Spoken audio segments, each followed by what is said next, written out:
আলহামদুলিল্লাহ আমরা দেখতে পাচ্ছি পিকে সিদ্দিকিয়া ও এবিএস হজ কাফেলার যে কাফেলা পবিত্র ওমরা হজে এসেছে। এখন আমরা মক্কা শরীফে আছি। ঠিক আম্মাজান আমিনা রাদিয়াল্লাহু তাআলা আনহার বাড়ির ঠিক পাশেই আমাদের কাফেলার সকল মানুষ দাঁড়িয়ে আছেন। আমাদের যে কাফেলাটা আছে এই কাফেলায় অর্ধেক মানুষ আমরা কলকাতা থেকে এসেছি এবং অর্ধেক মানুষ সুদূর আসাম থেকে এসেছেন। দাদা হুজুর পীর কেবলা রহমতুল্লাহ আলাইহির মুরিদান 52 জেলায় ছিল। তো আসাম বাংলা আমরা স্বাভাবিকভাবে কথায় শুনে থাকি। তো সেই আসাম থেকেও দাদা হুজুর পীর কেবলা রহমতুল্লাহ আলাইহির এই নামকরণে যে ট্রাভেলস এবিএস হজ কাফেলা ও পীর কালিমুল্লাহ সিদ্দিক রহমতুল্লাহ আলাইহি হুজুরের নামে পিকে সিদ্দিকিয়া এই কাফেলার মাধ্যম দিয়ে সকলেই এসেছেন।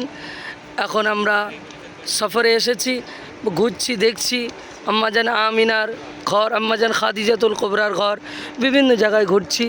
তো আমাদের এই কাফেলায় আছেন ছোট হুজুর পীর কেবলা রহমতুল্লাহ আলাইহির সুযোগ্য সাহেবজাদা পীর আল্লামা শাহ সুফি ওমর সিদ্দিকী মাদ্দাসিল্লাহুল আলিয়ার মামা এবং তানার মামি আমাদের আব্দুস সালাম নানা, তিনি আছেন আমাদের সঙ্গেই, এই কাফেলাই এসেছেন আমরা দেখতে পাচ্ছি।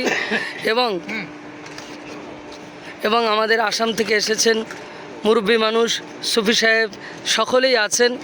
তো হাজি কালিমুল্লাহ সাহেব, তো আমি হাজি কালিমুল্লাহ সাহেবকে একটু প্রশ্ন করব এই কাফেলা সম্পর্কে। কাফেলাটা আপনার কেমন লেগেছে বা এই ট্রাভেলসটা? খুব ভালো লেগেছে। আমরা দেখতে পেয়ে সম্পূর্ণ দৃশ্যগুলি আমাদের পুরানা সম্পূর্ণ আমাদের নবী আলাইহিস সালামের যত দৃশ্য সম্পূর্ণ দেখাচ্ছে মৌলানা সাহেব, ওনারা আপনাদের সহযোগিতায় আমরা সব ভালো খুশি হয়েছি। হ্যাঁ, একটু কথা হলো মানে রৌদ্রটা বেশি, মেয়েদের একটু কষ্ট হবে আর ইবাদত করতে গেলে কষ্ট হবে। হ্যাঁ, এখন আমরা সব দেখতে পেয়েছি। এখন যে পাহাড়ে আমার নবী আলাইহিস সালাম চন্দ্র দুটুকরা করেছিল, ওখানে আমাদের মুফতি সাহেব, মৌলানা সাহেব, হাজি সাহেব সবাই আসছেন।